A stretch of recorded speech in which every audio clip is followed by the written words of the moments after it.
Продовжуємо роботу в українському. We continue working in the Ukrainian Crisis Media Center, and I invite to the microphone Colonel Oleksandr Motuzyanyk, official spokesperson of the Ministry of Defense on the ATO-related issues.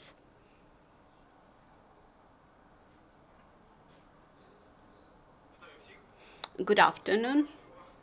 Please listen to the main information about situation in the hostility area. Luhansk sector. Major combat activities yesterday traditionally were held in Popasnyansky district and along the Bakhmut highway. In Popasnyansky district, the biggest hotspots were in Novoalexandrivka and Troitsk villages, where the militants opened fire from small arms.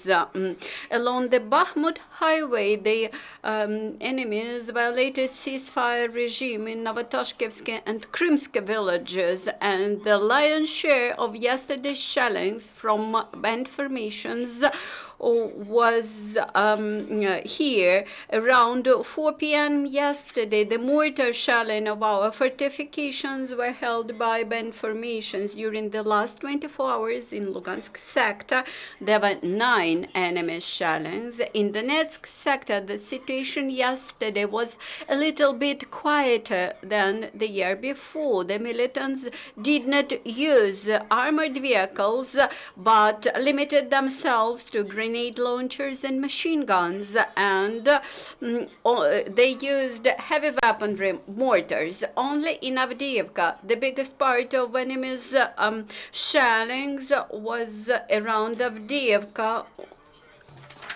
And also they were very proactive around Gorlivka, and they shelled Zaitsevo from small arms.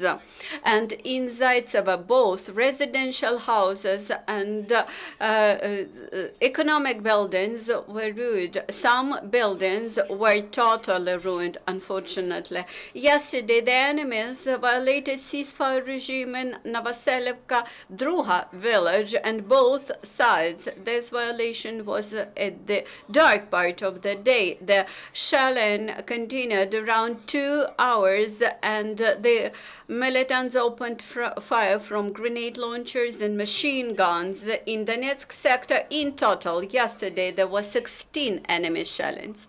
In Mariupol sector, yesterday, the militants violated ceasefire twice, having shelled Krasnogorivka, Starognatievka, and Shirokine villages.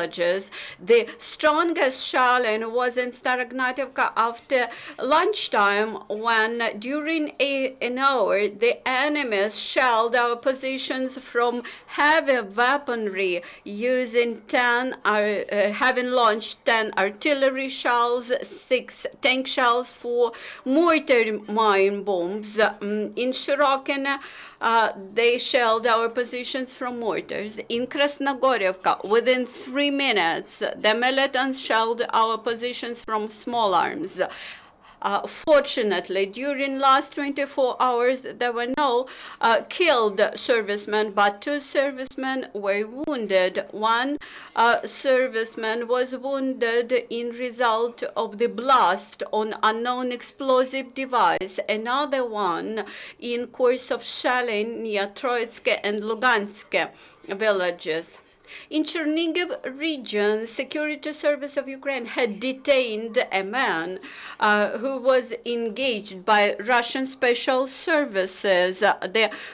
This labor migrant agreed to become a Russian agent under pressure from FSB officers who blackmailed and intimidated him, threatening to destroy his family. And this engaged person produced and collected reconnaissance information about Ukrainian troops and vehicles in Chernigiv region, close to the border with Russia, and he had to transfer this information to his Russian curators. Also, SBU officers and military prosecutors, law enforcers, had detained the leader of Russian subversive group. They found that he arrived to his native city, Kharkiv, to prepare their subversive action and to create a team to organize several terrorist acts, and the law enforcers found 1 kilogram of explosive materials, electric charges, cartridges, and quadricopter, which was planned to be used. Also in Mariupol, SBU had detained subversive agents who planned to organize a blast near the National Guard's premises, and also they expropriated a big arsenal of ammunition, TNT sticks, grenade bombs, charges, electric charges, cartridges, and a landmine which was produced in Russia for Russian army in 1997. Ukraine never produced or used such mines. Two former militants participated in the program of SBU service. You are awaited at home. The court liberated from responsibility the resident of Mariinsky district in Donetsk region who joined militants back in 2014, but soon he understood that it was a mistake. That's why he surrendered to Ukrainian authorities and came back to mainland Ukraine. And now please listen to the information about field trainings of Ukrainian armed forces. In Zhytomyr region, 10-day contest between artillery units was held. All the participants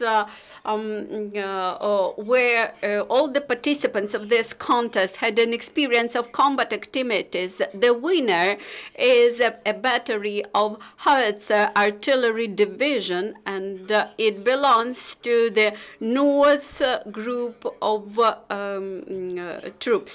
In Sumy region, the territorial defense unit training is held, and the objective is to train the territorial defense divisions in movement, opening fire, throwing grenades, mine security, and first medical aid delivery. Also, the National Guard's officers in Uzhgorod had a field training in catching criminals who flew from detention. And in Uzhgorod City Court, where the training was organized, 3 alleged perpetrators escaped from detention, and local residents provided assistance to the officers in catching them back.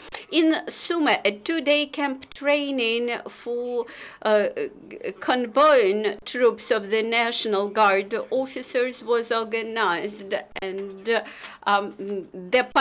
field exercise participants were trained in convoying, in prevention of disciplinary offenses, and provision of first medical aid.